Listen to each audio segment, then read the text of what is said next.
You know what I think, Mr. Wheeler? Hmm? I think you need a nice cognac to help you forget your business problems. You know what Winston Churchill used to say? Okay. Winston Churchill used to say, there is nothing like brandy and a good cigar to help a man forget his cares. Of course, you don't smoke cigars. No, but I think that Mr. Churchill had a good idea about the brandy. So, do you want me to fix it for you? No, thank you. I can take care of myself, Vivian. Okay, well, I left the snifter right out here on top. Yeah, I see it. Well, I guess I'll go clean up. So, you just enjoy your cognac and try not to think too hard about that accountant person. All right.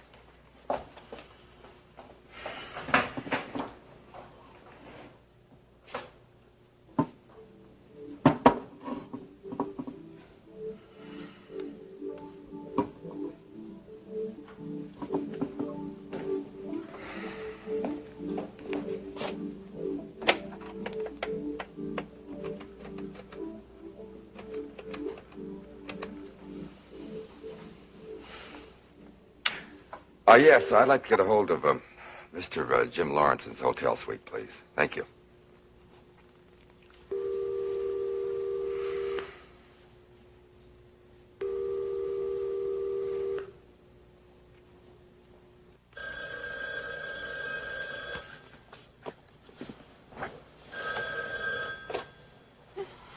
Hello? Jim?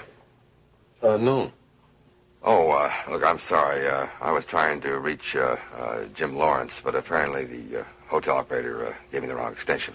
No. You have the right extension, but Mr. Lawrence isn't here right now. Who's calling, please? Well, this is Alex Wheeler. I'm a business associate of Jim's. Could you tell me when he's expected to be back? Oh, well, I'm afraid Jim's out of the country right now. Oh, I didn't realize that. Could I help you in some way, Mr. Wheeler? I'm Jim's associate, Pete Parnell. Oh, yes, Mr. Parnell. Yeah, Jim has mentioned you quite a bit. I don't believe we've ever met.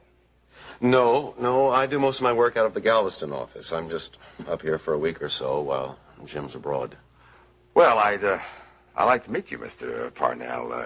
Perhaps if you have some free time, we can get a round of golfing or something, huh?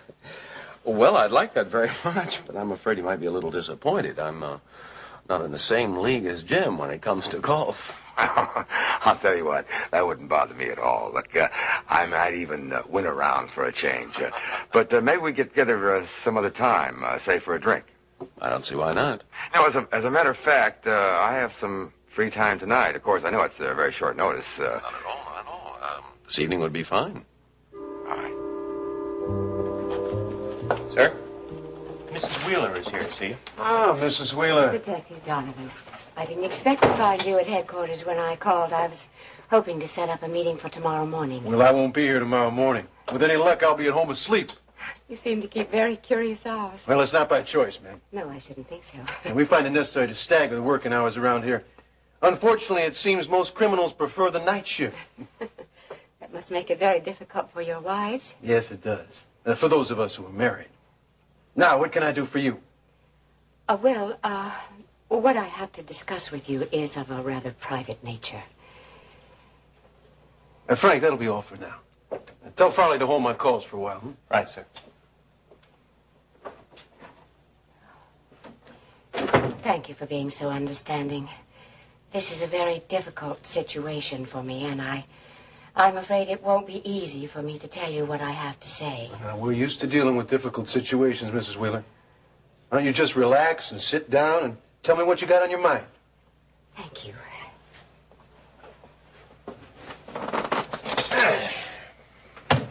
Now then. I've thought about this a great deal, and I think it would be better for everyone concerned if the entire truth were known. After all, it's bound to come out eventually in the investigation. Well, yes, it is.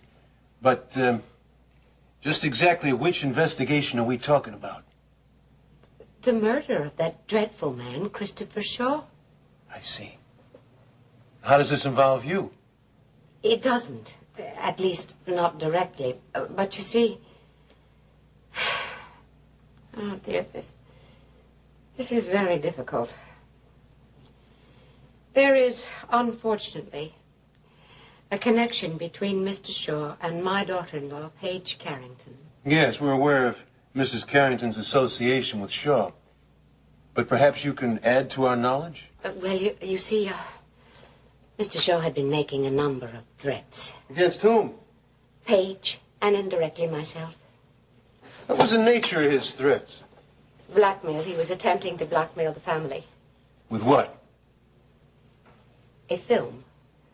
A pornographic film which Paige made for Mr. Shaw when she was in Hollywood. I see. Of course, this film was made long before Paige ever met my son, but even so... Yes, for a person in your position, a film like that could prove very embarrassing. Precisely. That's why I was willing to discuss the matter with that awful person. Well, now tell me, Mrs. Wheeler, did you ever see this film? Certainly not. Well, how do you know that it was what Mr. Shaw claimed it was? Because he showed me some photographs. Disgusting photographs. Publicity stills, he called them. Did you question Mrs. Carrington about this film? Yes, and she admitted everything. Well, why do you suppose Mr. Shaw came to you? Because I was in a position to pay him. How much was he asking? $1 million. $1 million. That's a lot of money, Mrs. Wheeler. Yes, I'm sure it seems that way to you, but I was willing to pay it if I thought I could preserve the family reputation and protect my son. How did your son feel about this film? Well, he didn't know about the blackmail, and he didn't even know about the film until recently. Well, what was his reaction when he found out about the film? He was shocked, naturally. I tried to warn him about Paige, but he was always blind to the reality of her character. Did he and Mrs. Carrington have a falling out when he did learn about the film? Yes. Once he knew the truth, he left her immediately. They're living apart now. I see. Well, this is all very helpful. Good. It certainly ties in with all the other information we have about Shaw. I was hoping it might.